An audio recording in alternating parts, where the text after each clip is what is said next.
বন্ধুরা বেরিয়ে পড়লাম বিষ্ণুপুরের উদ্দেশ্যে। দেখতে পাচ্ছ রাত্রিবেলার ভিউটা, জঙ্গলের মধ্যিখান দিয়ে যাচ্ছি।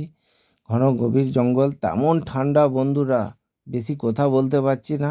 তোমাদেরকে জঙ্গলে ভিউটা দেখালাম রাত্রিবেলায়, বাদবাকি কথা বিষ্ণুপুরে যেয়ে বলবো, কারণ তখন অলরেডি সকাল হয়ে যাবে বন্ধুরা। আমি ওখানে যেয়ে তোমাদেরকে সমস্ত কথা এবং কোন ডাক্তারখানা গেছি, কী জন্যে গেছি, সমস্ত কিছু কথা আমি ওখানে যেয়েই শেয়ারটা করব। তোমরা এখন এই জঙ্গলটা বন্ধুরা দেখতে থাকো। প্রচণ্ড ঠান্ডা, বাদবাকি বিষ্ণুপুরে যে কথা বলছি সব। ফাইনালি দেখো বিষ্ণুপুর ঢুকছি বন্ধুরা, একদম রাহা গ্যারেজ দিয়ে ঢুকে গেলাম। লাইট জ্বলছে, দেখতেই পাচ্ছ তোমরা। নমস্কার বন্ধুরা, গুড মর্নিং বন্ধুরা। তোমরা সবাই কেমন আছো? ভালো আছো তো? আশা করি তোমরা সবাই ভালো আছো, আমিও ভালো আছি। আমি আজকে ভোরবেলায় বেরিয়েছি তোমার বৌদিকে বা দিদিকে নিয়ে ডাক্তার দেখাতে বিষ্ণুপুরে এসেছি।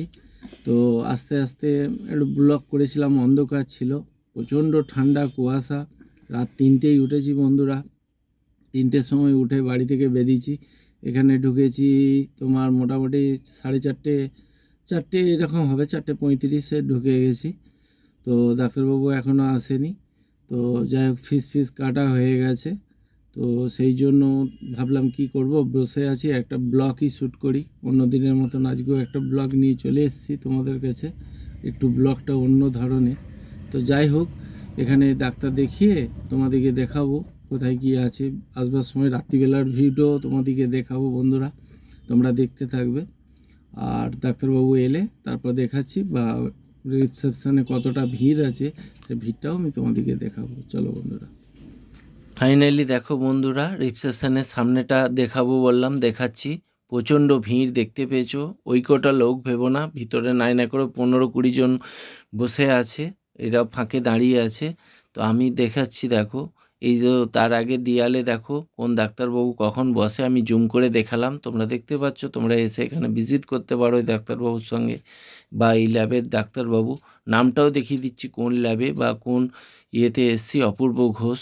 বুঝতে পারছো, তোমার বৌদির একটা রিপোর্ট করার বা দরকার ছিল, সেই জন্য এসছি। তোমাদের সঙ্গে সব কিছুই শেয়ার করি আমার ফ্যামিলিদের সঙ্গে, তো সেই জন্য শেয়ার করলাম। তো তোমার নাম্বারও দিয়ে দিচ্ছি, দেখো অপূর্ব ঘোষ, ফোন নাম্বারও দিয়ে আছে, তোমরা যোগাযোগ করতে পারো। তো ফাইনালি আমাদের কাজ শেষ হয়ে গেছে বন্ধুরা। তো বাস স্ট্যান্ডের দিকে যেতে যেতে যদুভট্ট মঞ্চটাকেও দেখালাম, বিষ্ণুপুরের খুব ফেমাস। এখানে সমস্ত কিছু অনুষ্ঠান হয় বন্ধুরা।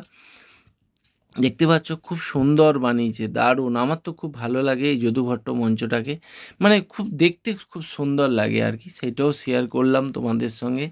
তোমরা এলে বিষ্ণুপুরে ঘুরতে পারো। তো ফাইনালি দেখো আমাদের ওখানে কাজ শেষ হয়ে গেছে, আমরা বাড়ির পথে এরপরে রওনা দেবো।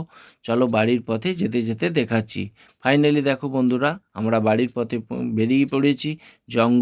জঙ্গলের মধ্যিখান দিয়ে রাস্তা, বাঁ দিকে দেখতে পাচ্ছ একটি রিসর্ট, বনশ্রী রিসর্ট। এই রিসর্টটাই তোমাদের পিছনে ভিডিওতে বলা আছে রিসর্টের সম্বন্ধে।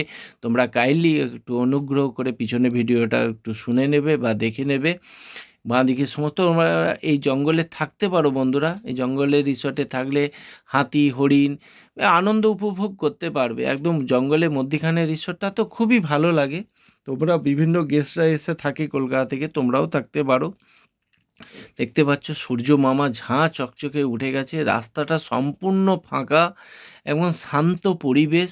আবার সেই শান্ত পরিবেশে বন্ধুরা তোমার বৌদি বায়না ধরেছে তুমি একটা গান শোনাও। তো গান ভাবলাম ঠিক আছে চলো, যেমন পারি খালি গলায় গেয়ে দিলাম 2-4 লাইন, তোমার বৌদিকে শুনিয়ে দিলাম।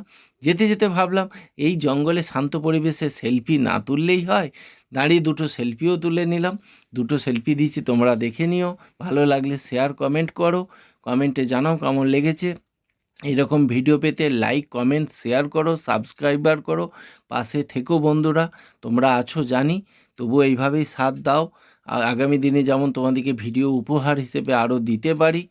তো বন্ধুরা আর বেশি বকবক করবো না, তোমাদের ধৈর্য হারিয়ে যাচ্ছে। তোমরা ভালো থেকো, সুস্থ থেকো। ওকে বন্ধুরা, বাই বাই।